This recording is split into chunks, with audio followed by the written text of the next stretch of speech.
Assalamualaikum warahmatullahi wabarakatuh. Waalaikumsalam warahmatullahi wabarakatuh. Ya, silakan disiapkan dulu dan dipimpin doa. Sika beri salam. Assalamualaikum warahmatullahi wabarakatuh. Sebelum belajar, marilah kita berdoa dulu. Berdoa dimulai. Bismillahirrahmanirrahim. Raditu billahi robba wa bil islami dina wa bil muhammadin nabiyya wa rasula rabbi zidni ilma warzuqni fahma birahmatika ya arhamar rahimin. Oke, di absen dulu ya. Aditya Renando Putra, Amelia Agustin, Andini Dwi Safitri. Oke. Selamat pagi semuanya. Pagi. Apa kabar semuanya? Alhamdulillah. Oke, terima kasih. Ya, pertama-tama kita harus selalu mengucapkan kata syukur. Kita harus bersyukur setiap hari karena Allah sudah memberikan beribu-ribu kenikmatan kepada kita. Jangan sampai kita menjadi orang-orang yang kufur ya. Oke, kita melanjutkan pembelajaran selanjutnya, tapi sebelumnya saya akan mengaitkan kegiatan pembelajaran di minggu lalu, yaitu kita membahas tentang iman kepada hari akhir ya, iman kepada hari akhir. Jadi kita sebagai umat Islam wajib hukumnya untuk beriman kepada hari akhir, karena hari akhir ini termasuk ke dalam salah satu rukun iman. Oke ya. Dan sekarang pada kesempatan kali ini kita akan membahas tentang pernikahan, ketentuan pernikahan dalam Islam. Ya, tujuannya apa? Ya, jadi setelah mempelajari ketentuan pernikahan dalam Islam, diharapkan kalian bisa, yang pertama adalah menguraikan ketentuan pernikahan dalam Islam dengan benar. Yang kedua, kalian bisa menganalisis dalil-dalil tentang ketentuan pernikahan dalam Islam. Yang ketiga, kalian bisa menguraikan atau mengidentifikasi ketentuan pernikahan dalam Islam. Ya. Nah, sekarang kalian bisa amati. Yang pertama ada beberapa gambar. Nah, kalian tahu gambar apa ini? Oke, resepsi pernikahan ya, yang pertama. Jadi yang akan kita bahas adalah pada kesempatan kali ini ketentuan pernikahan dalam Islam, atau yang sering kita sebut dengan istilah munakahat ya. Istilah dalam Islamnya adalah disebut dengan munakahat. Gambar apa ini? Oke, akad nikah atau ijab kabul ya. Ini yang akan kita bahas, diantaranya adalah tentang ijab kabul. Apa saja yang termasuk ke dalam syarat dan rukun pernikahan, siapa saja yang harus ada di dalamnya. Nah, kalian nanti akan dipelajari pada kesempatan kali ini. Ya, mungkin dari dua gambar tersebut ada yang mau ditanyakan terlebih dahulu? Tidak ada. Oke, yang pertama yang akan dijelaskan adalah tentang makna pernikahan dalam Islam. Jadi kata nikah itu berasal dari bahasa Arab yang berarti al-jam'u atau bertemu atau berkumpul. Menurut istilah, nikah ialah suatu ikatan lahir batin antara seorang laki-laki dan perempuan untuk hidup bersama dalam suatu rumah tangga melalui akad yang dilakukan menurut hukum syariat Islam. Nah, sedangkan dalam KBBI, dalam KHI, kompilasi hukum Islam, ya, bahkan di sini juga menurut Undang-Undang Nomor 1 Tahun 1974 tentang perkawinan, pasal 1 dijelaskan bahwa perkawinan ialah ikatan lahir batin antara seorang pria dengan seorang wanita sebagai suami istri dengan tujuan membentuk keluarga yang kekal dan bahagia berdasarkan ketuhanan yang Maha Esa.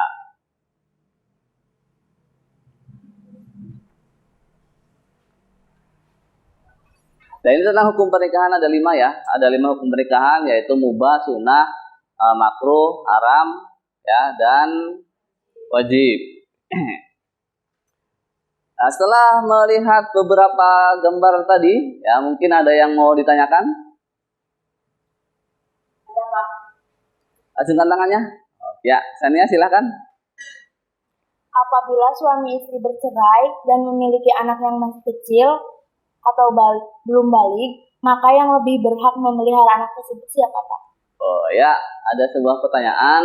Ketika suami istri bercerai kemudian mempunyai keturunan yang masih balita, bagaimana atau siapa yang harus mengasuhnya, memeliharanya?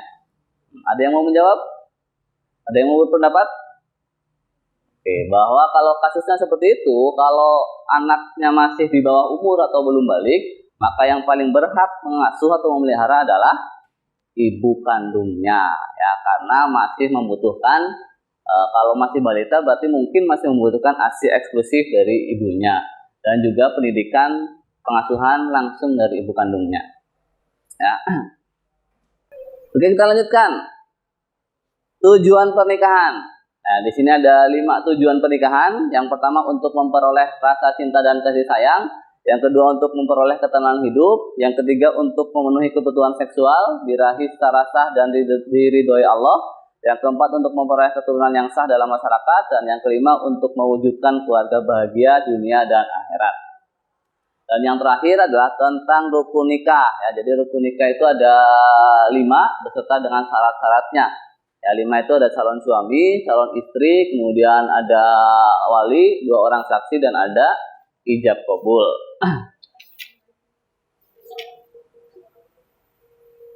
Oke, mungkin itu saja materi yang saya sampaikan. Sekarang kita akan bagi kepada beberapa kelompok ya untuk mendiskusikan permasalahan yang sering terjadi di masyarakat. Silakan berkumpul sesuai dengan kelompoknya masing-masing. 1, 2, 3, 4. Oke, sekarang ya silahkan kalian cari sebuah permasalahan yang terjadi di masyarakat tentang pernikahan atau tentang ketentuan pernikahan. Ya, misalnya kalian pernah mengetahui terjadi pernikahan yang seperti apa di tempat kalian, atau terjadi ijab kabul yang menurut kalian tidak sesuai dengan syarat dan rukun pernikahan. Silahkan kalian cari masalah tersebut. Kemudian kalian cari teorinya atau dalil-dalil yang menguatkan itu, dan kalian juga tuliskan solusinya. Bagaimana solusi mengatasi masalah yang ada tadi. Ya, kemudian nanti akan dipresentasikan tiap kelompok, dan kelompok yang tidak presentasi bersiap-siap untuk bertanya. Silakan didiskusikan.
Oke, sudah selesai? Jadi sudah cukup ya. Sekarang tinggal dipresentasikan. Silakan untuk kelompok 1, kelompoknya Trisno, Nabila untuk presentasi ke depan. Yang lain menyimak dan siap-siap disiapkan pertanyaannya.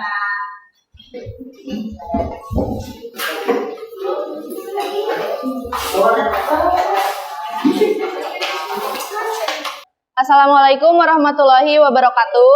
Waalaikumsalam warahmatullahi wabarakatuh.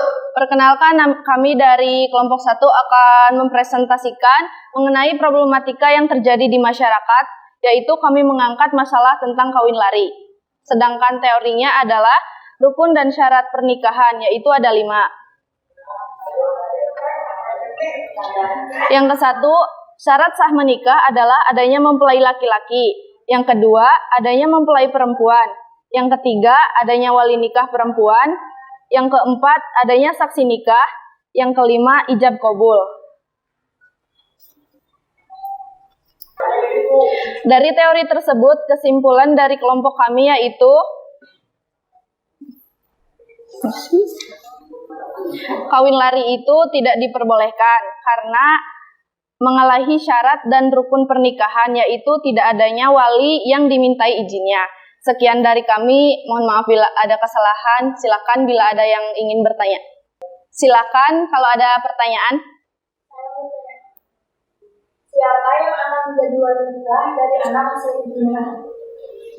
Baik, izinkan saya menjawab pertanyaan dari Sania. Karena bapak biologis atau bapak kandung tidak boleh menjadi wali, maka dari itu wali harus diwakilkan kepada wali hakim. Sekian dari kelompok kami, mohon maaf bila ada kesalahan. Wassalamualaikum warahmatullahi wabarakatuh. Waalaikumsalam warahmatullahi wabarakatuh.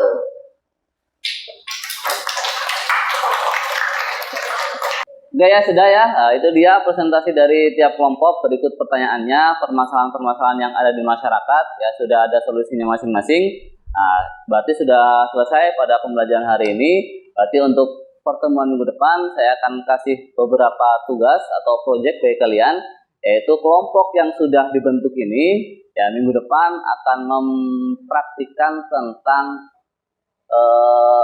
akad nikah. Ya, silakan kalian siapkan siapa yang mau berperan menjadi calon suami, calon istri, kemudian siapa walinya, siapa saksinya, dan siapa petugas mencatat nikah atau penghulunya. Silakan disiapkan, ya minggu depan kita praktekkan.